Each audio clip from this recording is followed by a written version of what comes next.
নমস্কার, সুক্তারায় সকলকে স্বাগত। আজ আমার নিবেদন আশাপূর্ণা দেবীর লেখা একটি ছোট গল্প। গল্পের নাম আশাভঙ্গ। না, আমি চাই না আপনাদের আশাভঙ্গ হোক, আমি চাই আপনাদের আশা যেন সব পূরণ হয়। চলুন তাহলে শুরু করা যাক আজকের গল্প আশাভঙ্গ। চিঠিখানা হাতে করে অনুরাধা বরের কাছে এসে দাঁড়ালো। বলল, নাও এখন কি উত্তর দেব বলো। মৃগাঙ্ক খবরের কাগজ থেকে মুখ তুলে প্রশ্নটা সম্বন্ধে যেন একটু অবহিত হয়ে উত্তর দিল, তোমার খুশি। ওই দেখছো তো, কখনো যদি একটু সোজা উত্তর পাওয়া যাবে।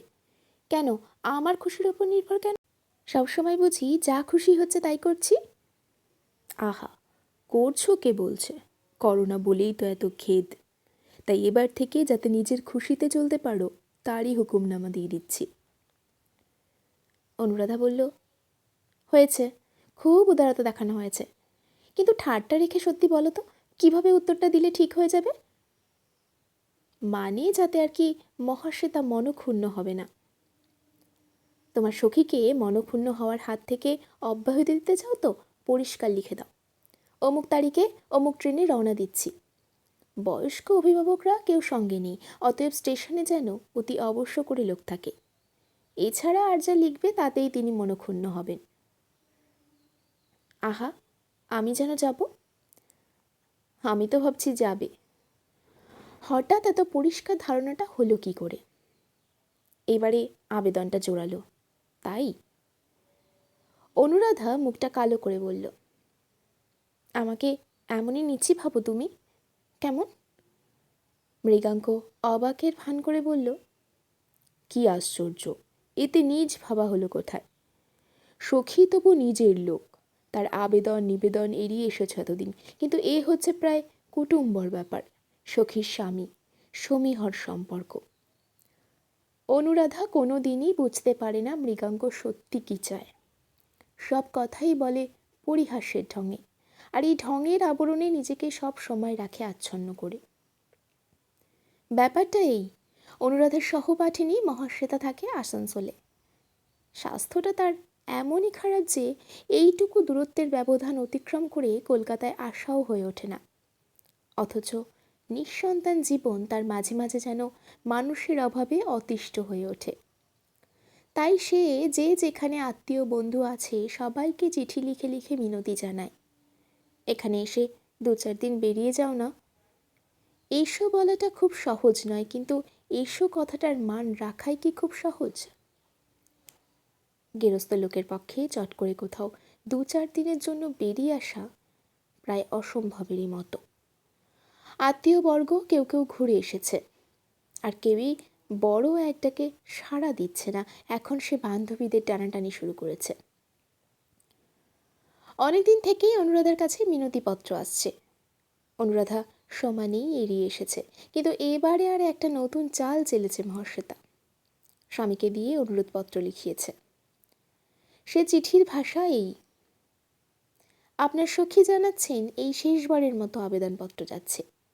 এবারেও যদি একবার অনুগ্রহ করে অধমের বাড়ি পায়ের ধুলো না দেন, বুঝতে হবে আপনার হিসেবের খাতায় মহাশ্বেতার কোনো স্থান ছিল না। এই চিঠি নিয়েই ফাঁপড়ে পড়েছে অনুরাধা।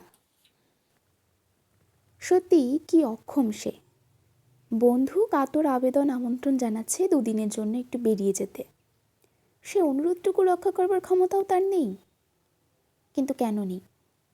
সত্যিই কি তার ক্ষমতা নেই? একবারটির জন্যও কি যাওয়া যায় না? আসানসোল কত হাজার মাইল দূরে, কত 950 টাকা ভাড়া। অবশ্যই সত্যি যে মহাশ্বেতা অনুরাধার তেমন কিছু বন্ধু তা নয়।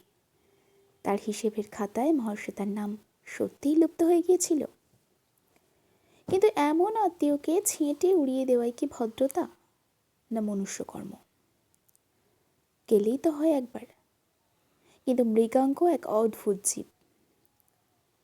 বলে না যে থাক যেও না, অথচ যাওয়ার কথায় মোটেই গা করে না। 5-6 দিন হয়ে গেল চিঠিটার উত্তর দেওয়া হয়নি। অনুরাধার আজ মেজাজটা খাপ্পা হয়ে গেল। না হয় তুমি গরিব, না হয় স্ত্রীকে তার বড়লোক সহপাঠিনীর বাড়ি পাঠাবার মতো রেস তো বার করবা তোমার পক্ষে সহজ নয়। তাই বলে ভদ্রতা কেন থাকবে না? বড় লোকরা যেন কি এক অধম জীব মৃগাঙ্গর কাছে, আর গরিব হওয়াটাই এক মস্ত পৌরুষ। বসে বসে লম্বা লম্বা নাটকীয় উক্তি করব, আর হতভাগ্য বড়লোকদের প্রতি ব্যঙ্গ দৃষ্টি হানব। ভারী এক কৌশল শিখেছ। স্বামীর ওপর রাগ করেই বন্ধুকে খসখস করে একটা চিঠি লিখে ফেলল অনুরাধা। সেই মৃগাঙ্গর নির্দেশ মতো ভাষা। অমুক তারিখে অমুক সময় রওনা হচ্ছি, সঙ্গে বড় কেউ থাকছে না, স্টেশন কর্তাকে থাকতে বলো। চিঠিটা লিখে স্বামীর সামনে ফেলে দিয়ে চলে গেল নিজের কাছে। মৃগাঙ্গ ওটা তুলে নিয়ে ঘুরিয়ে ফিরিয়ে দেখে ঈষৎ হেসে পকেটে রাখল। ডাকে দিতে হবে। যে কোনোভাবেই হোক অনুরাধা যে এবারে যাবেই, এ যেন ও চেয়ে রেখেছিল। চিঠি তো ডাকে গেল, মান খুইয়ে অনুরাধাকেই আবার এ প্রসঙ্গ তুলতে হয় রাতের বেলা। আমিও লিখলাম রাগ ভরে, তুমিও গটগট করে গিয়ে পোস্ট করে এলে। হাতের ঢিল ছোড়া হয়ে গেল। এখন কি হবে তাই ভাবছি। এত ভাববার কি আছে? বাহ, ভাববার নেই, 7 জন্মে যাইও না কোথাও। পরণ পরিচ্ছদের তেমনি ছিঁড়ি হয়ে থাকে। ছেলে মেয়ে দুটোর তো জুতো পর্যন্ত পেনশন নিয়েছে। যাই হোক, কিছু বিছানাও নিতে হবে। যা হবে তা তো করতেই হবে। একটা ফর্দ করে রেখো, কি চাই না চাই। কথাটা বলে যেন বাকি কথার ওপর জবনিকা টেনে নিয়ে পাশে ফিরে শোয়ে মৃগাঙ্ক। নিষ্ফল আবেগে মাথা কুটতে ইচ্ছে করে অনুরাধার। এক কায়দা, চিরকাল এই এক কায়দা, ভারী যেন তালেবর একেবারে। ওর এখন ইচ্ছে হচ্ছে স্বামীর সঙ্গে এই যাওয়া নিয়ে খানিক আলোচনা করে মনের ভাবটা কিছু লাঘব করে নেয়। কারণ অদ্ভুত একটা অস্থিরতায় ওর বুক কাঁপছে। পরের বাড়ি গিয়ে থাকা, বড়লোকের বাড়ি গিয়ে থাকা, স্বামীকে বাদ দিয়ে একা কোথাও যাওয়া, এসবই যেন অনুরাধার কাছে অভূতপূর্ব। মহাশ্বেতা অবশ্য এদের সপরিবারই যেতে বলেছে, কিন্তু মৃগাঙ্ক যাবে না, জানা কথা। প্রথম দিনেই ও চিঠি দেখে বলেছিল, বটে, সস্বামিক চলে আয়, ভদ্রমহিলার প্রাণে তো খুব শখ আছে দেখছি। সে যাক, এখন অনুরাধার কি হয়। মৃগাঙ্কর আগ্রহ্য ভাব দেখে কথা বলতে রুচি হয় না, কিন্তু ওর যে এখন মরণ বাচনের দায়, তাই আবার কথা বলতে হয়। ফর্দ করে রাখার জন্যে তো লম্বা হুকুম দেয়া হলো। আসবে কোথা থেকে শুনি? সে ভাবনা ভেবে ব্রেনটাকে হালকা করবার দরকার কি? পেলেই তো হলো। লজ্জায় অপমানে চুপ করে গেল অনুরাধা। ইচ্ছে করে অপমান করে মৃগাঙ্ক, বেশ বোঝা যায়, ইচ্ছে করে। এই ওর চিত্তবিলাস। কিন্তু কেন? কেন মৃগাঙ্কর এমন নীচতা? অনুরাধা তো জানে না। এছাড়া আর কোনো উপায় নেই মৃগাঙ্কর। নিজের অসমর্থতাকে ঢেকে রাখবার একটা আবরণ, এমন করে নিজেকে কঠিন আবরণের মধ্যে সুরক্ষিত না রাখলে যে অনুরাধার কাছে খোলা হয়ে যাবে। আর একবার যদি খোলা হয়ে গেল, তাহলেই অনুরাধা পেয়ে বসবে। তাহলেই সুযোগ পেলেই নিজের সংসারের দুঃখ জ্বালা আর অন্যের সংসারের সুখ সমৃদ্ধির আলোচনা করতে থাকবে, তুলনা করবে, খেদ করবে, স্বামীর অক্ষমতাকে ধিক্কার দেবে। কি নয়, তার চাইতে এ ভালো। এত উঁচু ডালে উঠে বসে থাকবে যে পেরে ফেলতে পারবে না অনুরাধা। খুব রাগ করেই ফর্দ করে রাখল অনুরাধা। সুটকেস থেকে শুরু করে অনেক কিছু, ছেলেদের জামা, জুতো, নিজের শাড়ি, সেমিস, বিছানার চাদর, বালিশের ওয়ারের জন্য লং ক্লথ, তাছাড়া সাবান, মাজন, তেল, চিরুনি, এটা সেটা কত কি। হ্যাঁ, সব এনে দিল মৃগাঙ্ক, গুছিয়েও দিল সব, শুধু স্টেশনে গেল না। অনুরাধা এই অবহেলাটা সত্যিই আশা করেনি। জীবনে কোথাও যায় না অনুরাধা। হাওড়া স্টেশনে কবে শেষ এসেছিল ভুলেই গেছে। আর সেই আশা এলো কিনা সম্পর্কে এক ভাগ্নের সঙ্গে। না, ফিরতে আর ইচ্ছে হয় না। যদি এই যাওয়াই জন্মের শোধ হয়ে যেত, ঠিক জব্দ হতো মৃগাঙ্ক। কিন্তু বিধাতা তো কখনো উচিত লোককে জব্দ করেন না, জব্দ করেন তাকেই যে নিরপরাধ। হ্যাঁ, বিধাতার ওই রকমই খামখেয়াল। নইলে মহাশ্বেতার স্বামী নলিনাক্ষের মতো লোক, যাকে দেবতুল্য লোক বললেই ঠিক বলা হয়, তাকে এত জব্দ করে রেখেছেন। প্রায় চিররুগ্না স্ত্রীকে নিয়ে যাকে সংসার করতে হয়, তার চাইতে জব্দ হয়ে আর কে আছে। বন্ধুর বাড়িতে এসে প্রথমটা যেন লজ্জায় মাথা কাটা গিয়েছিল অনুরাধার। এদের অবস্থা ভালো তা জানত, এত ভালো তা আন্দাজ ছিল না। যখন কলকাতা থেকে প্রায় 100 টাকার মতো জিনিসপত্র কাপড় চোপড় কিনে নিয়ে এসেছিল, তখন ভেবেছিল বান্ধবীকে আর ধরতে ছুতে হবে না। অনুরাধার অবস্থাটা কোথায় দাঁড়িয়ে? বান্ধবীর সঙ্গে সমান তালেই মাথা তুলে চলতে পারবে। কিন্তু দেখে অবাক হয়ে গেল, এ বাড়িতে ঢোকার সঙ্গে সঙ্গেই ওর সমস্ত সাজসজ্জা, তার নতুনত্বের চাকচিক্য নিয়েও লজ্জায় যেন অধোবদন হয়ে পড়েছে। এদের এই ঘাস ছাটা সবুজ মকমলের মতো লনে অনুরাধার ছেলেমেয়ের সস্তা দামের কেটস পরা পাগুলো যেন বিশ্রী ও দৃষ্টিকটু। অনুরাধার নতুন টিনের সুটকেসটা এদের বাড়িতে যেন ব্যঙ্গের প্রতিচ্ছবির মতো জায়গা জুড়ে বসে রয়েছে। আর অনুরাধার সবচাইতে দামি শাড়িখানা পরে মহাশ্বেতার গায়ে পা ঘেঁষে বসতে মেজাজ খারাপ হয়ে যাচ্ছে। 12 মাস এই রকম হাতিপার ধনেখালির শাড়ি পরে মহেশ্বতা, যেমন শাড়ি অনুরাধার কাছে চিরদিনের স্বপ্ন হয়েই রইল। কেন 8 পৌরের শাড়ি এত দামি হবার কি দরকার? রাগে যেন গা জ্বলে যায় অনুরাধার। এইরকম ভালো ভালো শাড়ি জামা কাপড় পরে শুধু ওই পুতুলের মতো ঘুরে বেড়ানো, স্বামীকে এক পেয়ালা চা পর্যন্ত করে খাওয়াবার ক্ষমতা নেই। অথচ এই স্ত্রীকে মাথার ওপর সিংহাসন পেতে বসিয়ে রেখেছে নলিনাক্ষ।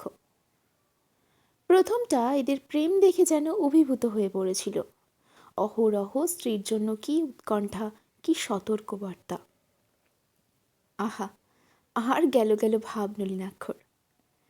এর কাছে মৃগাঙ্ক তুলনা না করে পারে না অনুরাধা। প্রতি পদেই তুলনা আসে, উঠতে বসতে খেতে শুতে। মনে হতো, হ্যাঁ, স্বামী যদি হতে হয় তো নলিনাক্ষর মতো স্বভাবের লোকেরই হওয়া উচিত, যারা স্বামিত্বকে খালি প্রভুত্বের কোঠায় রাখে না। কিন্তু 2-1 দিন দেখার পরই ক্রমশ সব কিছু বাড়াবাড়ি লাগছে। এখন মনে হচ্ছে, আহা, ওই তো খেদি বউ, তার আবার চিররুগ্না। কখনো 1 গ্লাস জল পাবার পিত্তেশে নেই বউয়ের কাছে, তার আবার এত আদর, এত আদিক্ষেতা। সত্যি আদিক্ষেতার মতোই দেখতে লাগে অনেক সময়। হৃদয় দৌর্বল্যের রোগিণীর মতো স্ত্রীর মৃত্যুর আশঙ্কায় সদা সশঙ্কিত স্বামীর তটস্থ ভাব কী করে সহজ লাগবে অনুরাধার মতো মেয়ের কাছে, যার স্বামী হৃদয়ের অভিব্যক্তিকে খেলমি বলে ভাবে। অনুরাধা এক এক সময় ভাবে আমাকে দেখিয়ে দেখিয়ে করে। সকালবেলা নলিনাক্ষ কাজে বেরিয়ে যায়, আসে দুপুরে। কাজেই সকালবেলায় জলযোগটা তার রীতিমতো ভারী। অনুরাধা এখানে নতুন এসেছে, ছেলে মেয়ে দুটো কেন, তার নিজেরও চেঞ্জ লেগে গেছে। কাজেই সেই টেবিলের অংশীদার তার কিন্তু এত লজ্জা করে মহেশ্বদার ঢং দেখে। একখানির ওপর 2খানি বিস্কুট খেতে হলে উনি নাকি মারা যাবেন। মরে যাওয়াই উচিত তোমার, মনে মনে বলে অনুরাধা। তারপর, আজ তো রবিবার, একটু একটু বেড়াতে যাওয়া হবে নাকি কোথাও? সকালবেলা চা খেতে বসে বলল নলিনাক্ষ। মোটরে করে একটু বেরিয়ে আসতেও অক্ষমতা মহেশ্বেতার, তাই একটু চোখ তুলে হাসল সে। অর্থাৎ তুমি বলো। নলিনাক্ষ বলে, তোমার বান্ধবীর অনারে যে কিছুই করা যাচ্ছে না, ঠিক এই সময়েই তুমি শরীরটা বেশি খারাপ করলে। বেশি আর কম, আমার তো শালগ্রামের শোয়া বসা, হেসে ওঠে মহেশ্বেতা। বলে, তা চলো আজ একটু বেরিয়ে আসা যাক, দেখা যাক বাঁচি কি মরি। ওই ঢঙের শুরু হলো, মনে মনে ভাবে অনুরাধা। ওর একান্ত ইচ্ছে একটু বেড়ানো হোক, এসেছে যখন বিদেশে। কিন্তু মহাশ্বেতার ওই অসুখ অসুখ ঢং সপ্তাহতেই বাদ সাধছে। এই দেখুন আপনার বান্ধবীর কথা।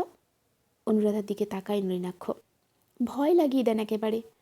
উফ, একবার সে আমার ভাইজি এসেছিল, তার সঙ্গে পাল্লা দিয়ে পাহাড়ে উঠতে গিয়ে সে কি বিপদ, ফিরিয়ে আনতে পারবো তার ভাবিনি। না আনলেই পারতে, মহাশ্বেতা মৃদু হাসে। ভালোই হতো পাহাড়ের কোলে ওই পাহাড়ে বোঝা নামিয়ে আসতে। কি বলিস অনু? আমার মতো বউ মাথার বোঝা ছাড়া আর কি? বললে বটে, কিন্তু বলার ধরনে মনে হয় বেশ জানে মাথার বোঝা নয়, গলার মালা। নলিনাক্ষ বলে, তাহলে ঠিক করে ফেলুন কখন যাওয়া হবে, পরামর্শ করে ফেলুন আপনার বান্ধবীর সঙ্গে। অনুরাধা কুণ্ঠিত হাস্যে বলে, আমি আর কি বলবো? সত্যিই তো, ও আর কি বলবে? যা কিছু ব্যবস্থা তো মহাশ্বেতার শরীর বিবেচনা করে। ব্যবস্থা হয়ে যেতেই নলিনাক্ষ স্ত্রীকে নির্দেশ দেয়, বেশ, তাহলে তুমি এখন 2 ঘন্টা শুয়ে নাও গে, বিকেলের ক্ষতিপূরণ হিসেবে। শুয়ে পড়ব এখন? বারে, পড়বে না মানে? তাহলে তোমায় নিয়ে যাওয়া হবে না, কি বলেন মিসেস সেন? আমার বেশ মজা করে বেড়াতে যাব, ওনাকে বাড়িতে ফেলে রেখে। ন্যাকামি। ওই তো মুশকিল, প্রাণ যে চায় না। না লক্ষ্মীটি শ্বেতা, 2 ঘন্টা শুয়ে নেওয়া বিশেষ দরকার তোমার, একেবারে চুপচাপ। অর্থাৎ অনুরাধাকেও জানান দেওয়া বেশি গল্প টল্প করা চলবে না। সত্যিই মহাশ্বেতা গিয়ে শুয়ে পড়ে এই বেলা 8টার সময়। শুয়ে ঠিক পড়ে না, পড়ানো হয়। নলিনাক্ষ নিজে আদর করে শুইয়ে রেখে যায় ওকে। মহাশ্বেতা কুণ্ঠিত হাস্যে বলে, দেখছিস তো ভাই, কি জবরদস্তি। অনুরাধা বলে, আচ্ছা তুই শুয়ে থাক, আমি তোর ঘর সংসারটা একটু দেখে বেড়াই। এসে পর্যন্ত তোর রান্নাঘরটা তো দেখলাম না। এই মাটি করেছে, রান্নাঘরের আবার দেখবি কি? তা ভাই, মেছুনির আঁশ চুপড়ির অভাবে প্রাণ হাঁপায়, জানিস তো। অনুরাধা ঘুরে ঘুরে দেখতে থাকে ওর রান্নাঘর, ভাড়ার ঘর। চাকর বামুনকে খুঁটিয়ে খুঁটিয়ে নানা প্রশ্ন করে, অবহিত হতে থাকে সব বিষয়ে। এত প্রাচুর্য নলিনাক্ষর সংসারে, এত ফেলা ছড়া, এই লক্ষ্মীর সংসার যদি অনুরাধা একবার পেত, হ্যাঁ, দেখিয়ে দিতে পারত নলিনাক্ষকে সংসার করা কাকে বলে। দেখিয়ে দিত কটা টাকায় চালানো যায় আর কত টাকা জমানো যায়। এই সোনার সংসারের বুকের ওপর চিরদিন পাহাড় হয়ে চেপে বসে থাকবে মহাশ্বেতা। ঘুরে ঘুরে যত না হোক বিরক্তিতে ক্লান্ত হয়ে পড়ে অনুরাধা। দেখা যাক, মহারানী পড়ে আছেন এখনো অঙ্গ ঢেলে, না উঠছেন। যতই ওর ওপর রাগ হোক, ওর বামুন চাকর কি পরিমাণ চুরি করছে সে সম্বন্ধে ওকে হুঁশ করিয়ে দেওয়ার জন্য প্রাণ ছটফট করছিল। ছি ছি, এইভাবে প্রতিনিয়ত অপচয় হচ্ছে সংসারে। যে টাকা মাথার ঘাম পায়ে ফেলে উপার্জন করে আনছে লোকটা। মহাশ্বেতার ঘরের দরজায় এসে দাঁড়ালো। ঘর অন্ধকার, জানলা দরজা সব বন্ধ, শুধু শুনশান করে পাখা ঘুরছে। ডাকলো, কিরে, ঘুমিয়ে আছিস নাকি? সাড়া এলো না। ঢুকে পড়ে বলল, ও মা, তুই তো বেশ যখন তখন ঘুমিয়ে নিতে পারিস। শ্বেতা, এই শ্বেতা, কিরে, কত ঘুমাচ্ছিস? শ্বেতা নিস্তব্ধ। ভয় করে অনুরাধার। নলিনাক্ষ আড়ালে বলে, ওর হার্টের অবস্থা তো জানেন না, ওকেও বলি না, ডাক্তার বলেছে যে কোনো মুহূর্তে ঘুমিয়ে ওর হার্ট ফেল করতে পারে। সেই মুহূর্তটা কি তবে এসে গেল হঠাৎ? মৃদু আর সন্তর্পণে ভয়ে ভয়ে ওর কপালের ওপর হাত রাখল একটু। ঠান্ডা কনকনে, শুধু পাখার হাওয়ায় এত ঠান্ডা হয়? আশঙ্কায় বুক কাঁপে। কাউকে ডাকবে নাকি? চিৎকার করে উঠবে? ভালোবাসার নিদর্শন দেখাতে কেঁদে উঠবে? কিন্তু অনুরাধার তো হার্টের অসুখ নেই, ওর বুকটা এত কাঁপছে কেন? শুধু আশঙ্কায় নাকি আশায়? কিছু একটা হোক, কিছু একটা, এই ধ্বনি উঠছে যে মনের মধ্যে। সে কিছুটা কি? নলিনাক্ষর মুক্তি? কিন্তু নলিনাক্ষর মুক্তি চিন্তায় অনুরাধার এত মাথা ব্যথা কেন? চিৎকার করে উঠল না অনুরাধা। দাঁড়িয়ে দেখতে লাগলো। না, কোনো সন্দেহ নেই, মুখে মৃত্যুর প্রশান্তি। বুকের কাপড়টা ওঠানামা করছে। সে শুধু পাখার হাওয়ায়? ভাবতে থাকে, সখীর মৃত্যুর সঙ্গে সঙ্গেই কি অনুরাধা চলে যাবে? যাওয়াটা ভালো দেখাবে? নলিনাক্ষকে একটু শান্ত করে যাওয়াটা কি কর্তব্য নয়? আশ্চর্য, অসুখটা তাহলে নিছক কাল্পনিক নয়? এত সহজে মরে যেতে পারে মানুষ এমন নিঃশব্দ মহিমায়? কতক্ষণ যে তাকিয়েছিল অনুরাধা, কতবার মহাশ্বেতার বুকের কাপড়টার ওঠা পড়া দেখেছিল কে জানে। হঠাৎ আর একবার ডেকে উঠল, শ্বেতা। নির্জন ঘরে শব্দটা যেন ছনাৎ করে বেজে উঠল। অনেকক্ষণ চুপ করে থাকার পর হঠাৎ ডাকটা যেন নিজের কানেই অদ্ভুত বিকৃত শোনালো। মনে হলো ঘরের জিনিসপত্রগুলো সব যেন ধাক্কা খেলো হঠাৎ। আর অনুরাধার সমস্ত দুশ্চিন্তাকে ব্যঙ্গ করে, সমস্ত কল্পনাকে বিদীর্ণ করে, সমস্ত আশা ভঙ্গ করে দিয়ে চোখ মেলে চাইল মহাশ্বেতা। হার্টের রোগীর গভীর ঘুম এর আগে কখনো বুঝি দেখেনি অনুরাধা। নমস্কার।